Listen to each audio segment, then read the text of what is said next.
everybody, Miss Strauss here from Bethel Elementary School. I hope you all are having a wonderful day. Today, as we're recording me reading this book, it's kind of dreary outside and it's been rainy, so a great day to read on the couch, right? So the book is called The Remarkable Farkle Mcbride. It's by John Lithgow, who's a famous actor, and he's also written several children's books that actually have to do with mostly music.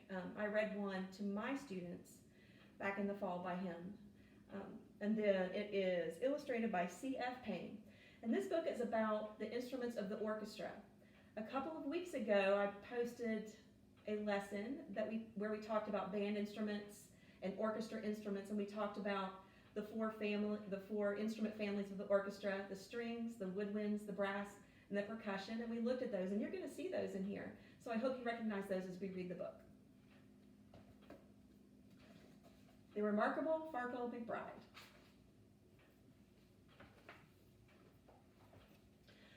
Oh, pity the prodigy, Farkle Mcbride, no matter what instrument poor Farkle tried.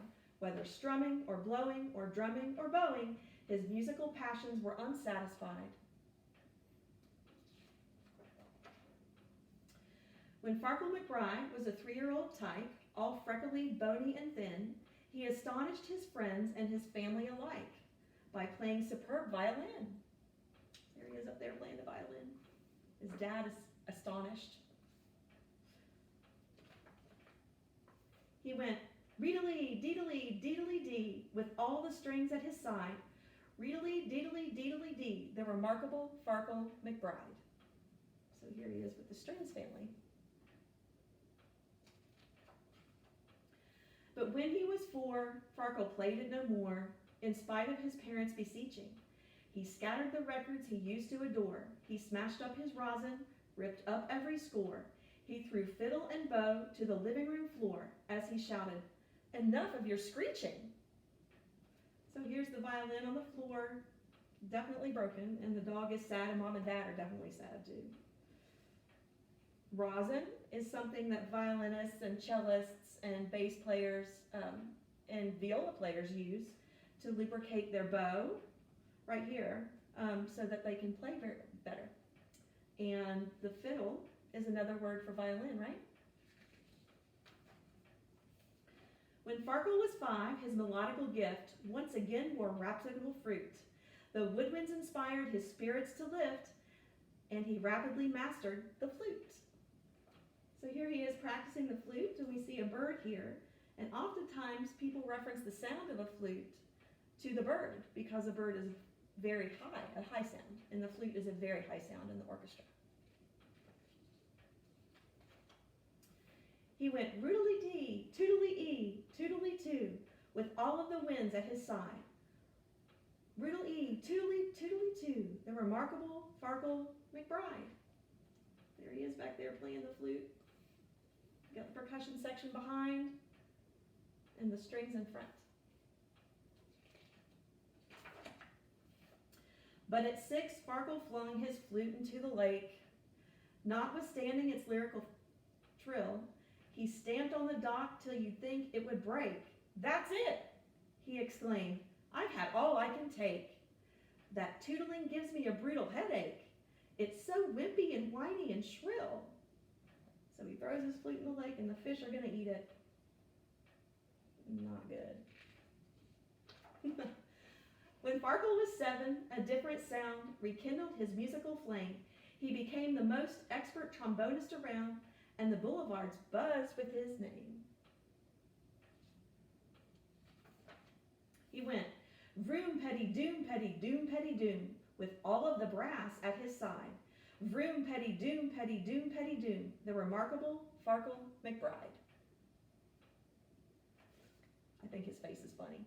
He's listening to Farkle play. But at 8, he declared to his parents' despair, and as everyone else might have guessed, "I can't stand the trombone with its blast and its blare. That racket is more than my eardrums can bear. So return it or throw it away. I don't care. I despise it just like all the rest." And he throws it in the trash. Oh, there's a kitty cat down here. He bent the slide too. That's very bad. Now he's happy. When Farkle was 9, both his father and mom were bursting with pride and affection, for Farkle learned xylophone, cymbals, and drum, the entire percussionist section. It's got a lot of drums here, and these are chimes. I didn't see those before. Cymbals. He went boom, bash, clang-a-ma-mat, clash. All the clamor he could provide. Tinkle-lee, bing bong, bumpity crash. The remarkable Farkle Mcbride. Lots of instruments here in the percussion section we talked about in the lesson before too. And these are timpani, sometimes referred to as kettle drums. And a gong, and a bass drum, and chimes. But soon he fell prey to his usual gloom, despite all the praise and the flattery. First a sigh, then a sulk, then a frown, then a fume. Then an ear-splitting tantrum that emptied the room. I can't take it, he bellowed, the crash and the boom and the clang and the bang of the battery. Cymbals. Poor Farkle at 10, however renowned, reached the end of his musical tether, but then he discovered his favorite sound, musicians all playing together. It happened like this. The conductor caught a cold on the day of a major recital. You've got to replace him, young Farkle was told. Your cooperation is vital. Surprised. Everybody else is surprised too. So he took the baton and he gave the downbeat. Here's the baton that the conductor holds. And kaboom, the foundations were shaken by glorious music, bombastic and sweet, that filled up the hall and spilled into the street. Music that brought the whole crowd to its feet from the instruments he had forsaken. They went, riddle-lee, riddle-lee, vroom, Petit, bang, bravo! All the spectators cried, deedle-lee, doodle-lee, do, Petit, clang, the remarkable Farkle Mcbride.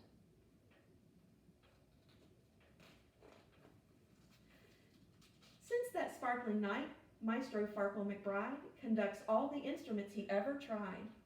His happy heart sings to brass, drums, winds, and strings. And remarkable Farkles, at last, satisfied. You see the entire orchestra here, right? All the families that we talked about earlier. Woodwinds, brass, percussion, and strings. So maybe you might think about what instrument you want to play someday. I hope you enjoyed the book. See you next time.